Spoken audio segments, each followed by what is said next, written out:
Hi there, I'm Alex Usher, and this is the World of Higher Education podcast. One of the most consistent problems in higher education, one that bedevils systems around the globe, is that of cost containment. Costs in higher education grow inexorably, both due to the Baumol effect, that is, services and labor intensive industries like education tend to have costs that grow faster than inflation, and the Bowen effect, which states that because quality in education is unmeasurable and expenditures are often mistaken for quality, there's a permanent ratchet effect on university costs, limited only by the amount of resources a university can amass. Education's expensive and getting ever more so. But what if I told you there was a university out there that had the cost problem licked? It's a university based in the United States and accredited by the very respected Western Association of Schools and Colleges. It delivers education the world over with 150,000 students in more than 200 countries and territories. And it educates all these students tuition free for a grand total of about $150 US per year per student. Sound miraculous? Well, it is in a way, and it's not easily replicable. But it is real, and it's worth learning from. It's called the University of the People, an online institution founded in 2009 and based in California. Today, my guest is the University of the People's founder and president, Shai Reshef. He's received global recognition for his work at University of the People.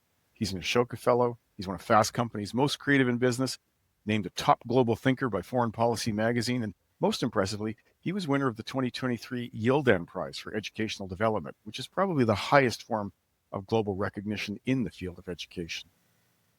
In our chat today, Shai and I cover the basic economics of running a mega online university. We answer the questions: how do you serve students across 20 plus time zones? How does a university without government support stay tuition free? And most importantly, how, even if most of your staff are volunteer, are you able to manage things like academic governance and quality assurance on a shoestring? As I said, not everything Shai is going to tell us today is going to be transferable to other institutions, but his message should have at least some resonance, and the University of People's experiences can lead to change elsewhere.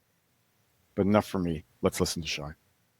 Okay, so Shai, let's start with the basics. For listeners who might not be familiar, what is the University of the People? Who does it serve?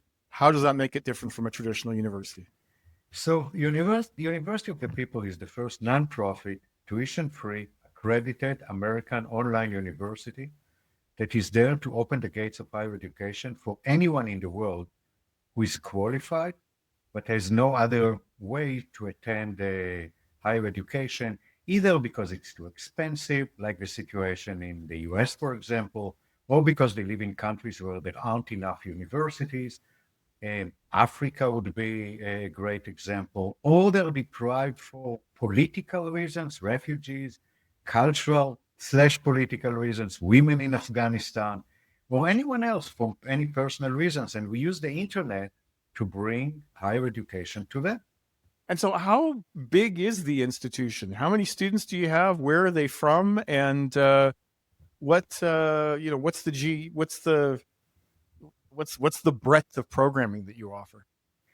So we started in 2009. By now we have 153,000 students coming from 209 countries, so pretty much from every country, almost from every country in the world.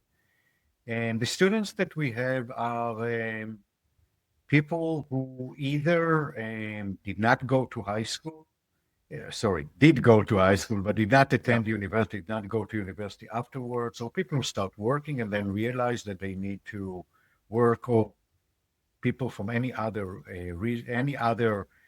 background.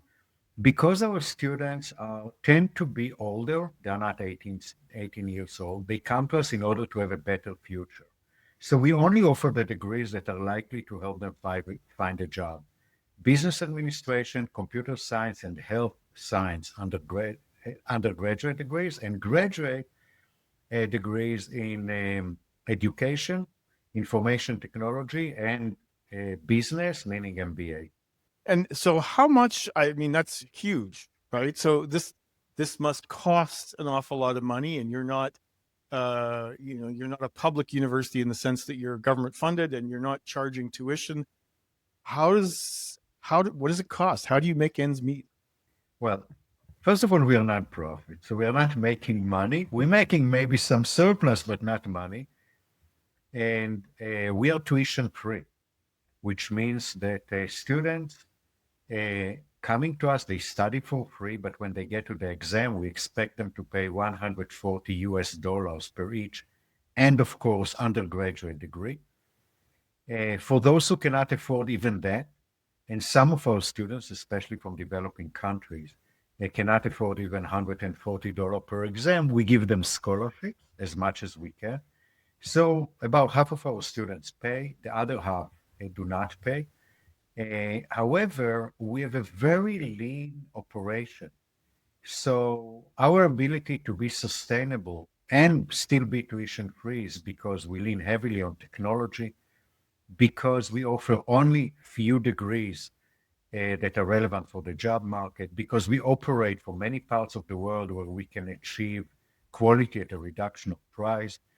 Um, we don't have buildings, obviously. We are online, but also very important, we lean on volunteers. I'm a volunteer. The deans are volunteers. The professors are, the faculty are coming to us as volunteers as well. Actually, we have over 40,000 volunteers. And these are people who actually the the university. Yeah. But surely $140 an exam on its own, that's not enough to run the institution. Right? You have other sources of income, I imagine. Uh, Look, our budget, we run a university with $150,000 on a budget of 20 million US dollars. Two-thirds of this amount is coming from the student fees, Hmm? and the other one-third is coming from donations. And donations are either wealthy individuals, foundations such as the Gates Foundation, Ford Foundation, Hewlett Foundation. A little bit we get from government, such as the German government. But 7 million is donations, 13, 14 million is coming from the student fees. But again, we operate on the fraction of any other university, fraction amount of any other university our size. So, yeah. Yeah, no, I'm just looking at it, and 20 million to teach 150,000 students. That's $120 a student, basically $130 a student. That's very, very low. And one of the ways you do that, I understand, is you say you have, pardon me, lots and lots of volunteers. Um, how do you get people to teach for free? Well, it's a good question because, in my previous life, before I started the university, I started and ran the first online university in Europe. And so I pretty much knew how online university is supposed to run. And when I decided to start the University of the People and to make it tuition free, the main difference, the number one difference, there were others, but the main one was to rely on volunteers rather than pay paid our employees and our faculty. And I was shocked there because I didn't know how well it would work. And I announced the university in January 2009 in a conference in Munich. The next day, the New York Times wrote a page about it. And the following day, I already had hundreds of professors writing me, "We love the idea. We want to help." So the people are coming to us, and they're coming to us because I'm not the only one to believe that higher education should be a basic right for all, and money should not be a reason not to attend higher education. And I came with the idea of higher education to be tuition free, and a lot of people believe that this is the right thing to do, and they want to help, and they're coming to us to help us. So I'm not attracting them; they're coming to us. So yeah. And what kind of support services are you able to offer students? Right. I mean, this is student services, academic support. How can you do that within a tuition free model? Are there some things you're still able to do? Oh, we are able to do a lot. So, first of all the courses are being written in advance by subject matter expert, go through a peer review like any other academic program, and then they are being taught to in the classes. Now, students who sign up are being placed in a class of 20 to 30 students from 20 to 30 Hmm. different countries By the way, every time they take a class, 20 to 30 different countries, Right. new students, and together with them, each course takes 8 weeks, and with them they go to the first day of the week and they find the lecture notes of the week, the reading assignment, the homework assignment, and the discussion question. So the core of our pedagogy is the students discuss the topic of the week among themselves all week long. However, in every class, there is every day a professor who is reading and moderating the discussion. Every student has a program advisor that follow them from the day they sign up until they graduate. So there is a lot of support when students, when we realize that the students don't show up in the class, they get a phone call. Where are you? Well, usually email, not a phone call. The professors are there to help. Even though they're volunteers, they spend 10 to 15 hours a week per course to help the students with everything they need. So it's a full service university. I don't think that the difference between us and traditional university is all the nice to have that we don't have. So we don't have football team, we don't have a gym, we don't have psychological help, which is important, but we can't afford it. But all the core of the academics is there and with a high quality. Shai, I just want to know. Look, the one of the things that you must have to deal with when you've got students from all over the world and you've got you're operating in so many jurisdictions. What does that do to your accreditation strategy? Like, it seems to me that accreditation is one of those things that's very bureaucratic, takes a lot of time. Do you do any jurisdiction shopping? Where are your degrees accredited? And is that one of the reasons that people seek them? Well, we are originally in 2014, we were accredited by the DAC, which is a national accreditation agency. And a couple of weeks ago, we were accredited by WASC, Western Accreditation Commission, and which is one of the regional accreditations, one of the 6 regional accreditation bodies in the US. We are now at the same group with Stanford, Berkeley, UCLA. Some people would argue that they need to work harder to meet our standards, but we are still in the same bucket. And we reached this accreditation. Look, we have people from around the world, but people admire American education. That's why they're coming to us. In some, very few, but in some countries, we are not we are not recognized locally because we are online. But people, thousands of them study with us because they appreciate American degree, and because the local employers appreciate our standard of education. Now, was it easy? No, it was hard. It was a lot of work. We need to convince them that what we do is similar in terms of the outcome to traditional universities, both in terms of accepting the students, giving them what they need in order to succeed, and following their learning outcome. So we are doing everything that they expect us to do, and apparently we met their standards, and therefore we became accredited. Hmm. It just occurred to me, as I was thinking about this, that maybe this is your secret sauce. This is the kind of stuff that costs millions of dollars at many universities. Um, and so, if you're able to do it without complex quality assurance structures and academic senates and registrars' offices and all those kinds of things, if you're able to do it with the leanest of those, isn't that something that other institutions could learn from? Yeah, they can learn. Do they want to learn? That's a different question, because I think that one of the challenges that we pose to other universities, look, when you charge 30 or $50,000 a year, and here is a university that charge 1,400 a year. If our students pay in full and study full time, that's how much it costs them, 1,400 US dollars a year. And they look at it and they simply say no way and turn around. They simply don't believe Right. that it's real.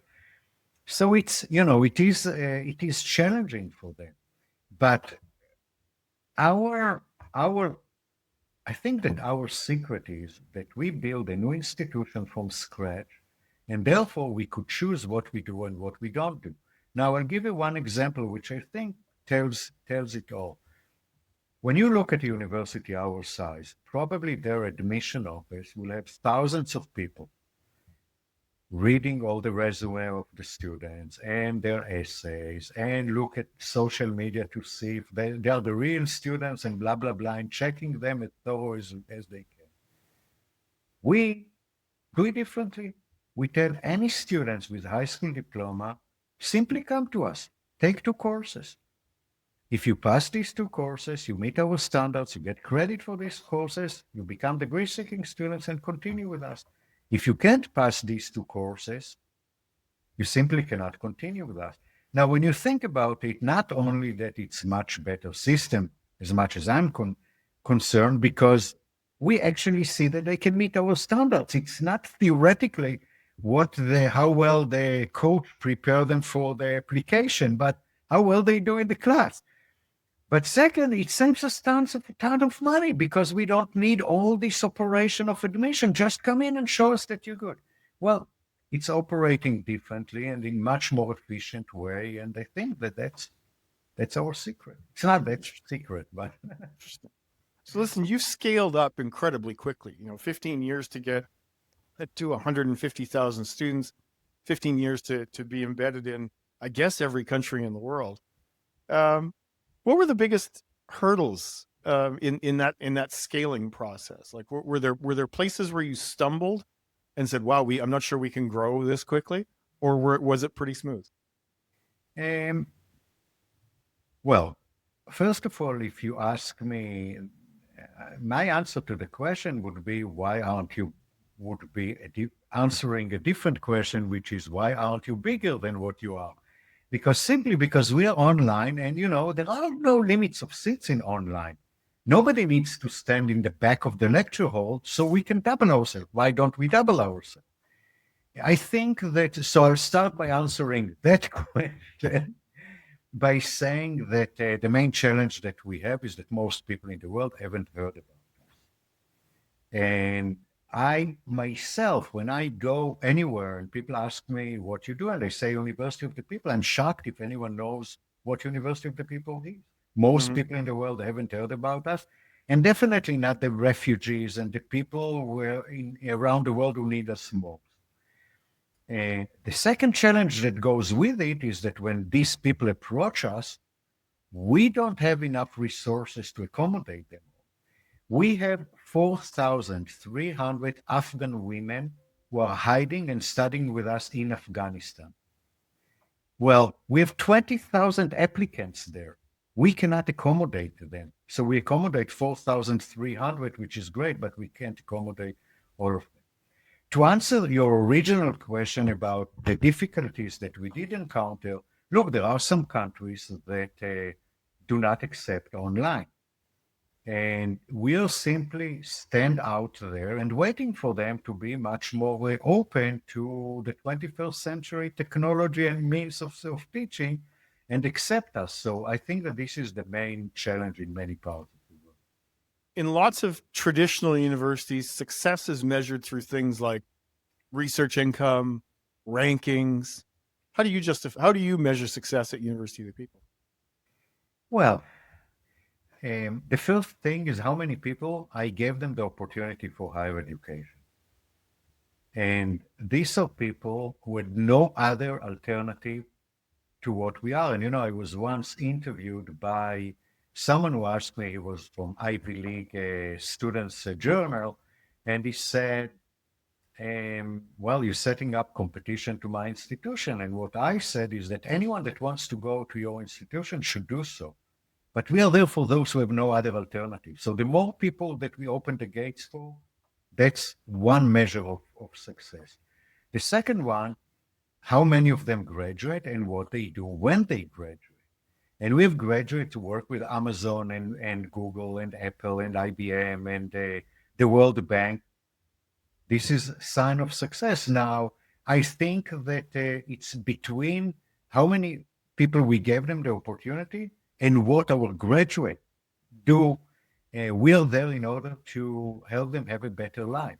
And that's how we measure ourselves. Do they have a better life while studying with us?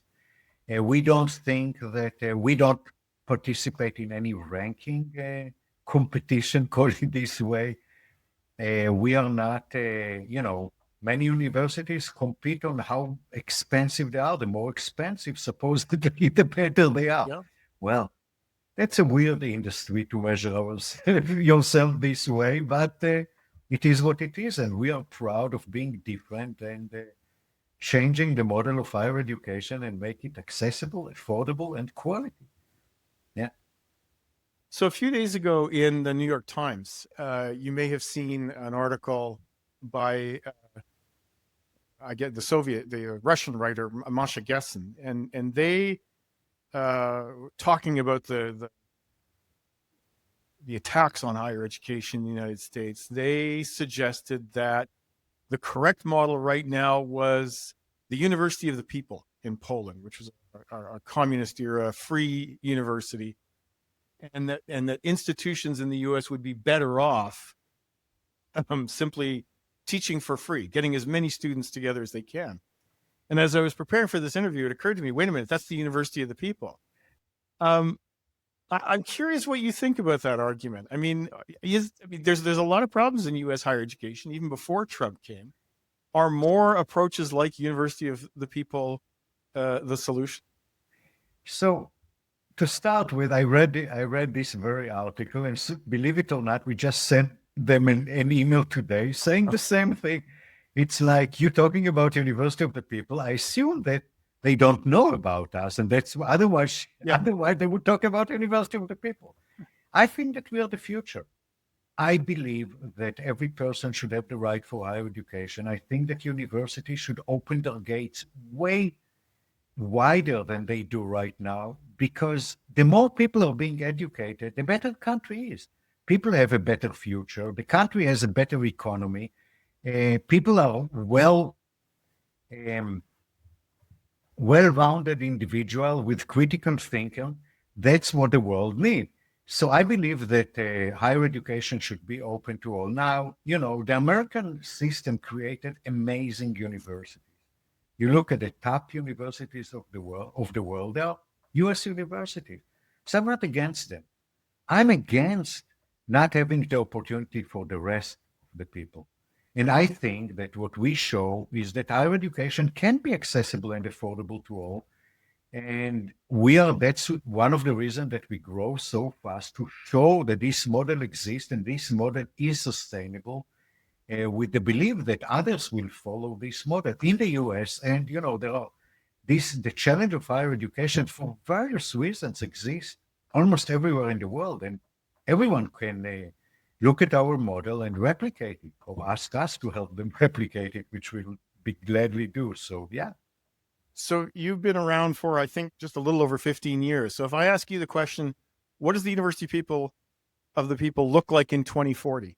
Will you be twice as big again? Will you be even bigger than that? Will you offer different kinds of degrees? How do you see the next decade and a half playing out for you? In 2010, following the earthquake in Haiti, we announced that we are going to take 250 Haitian and teach them for free.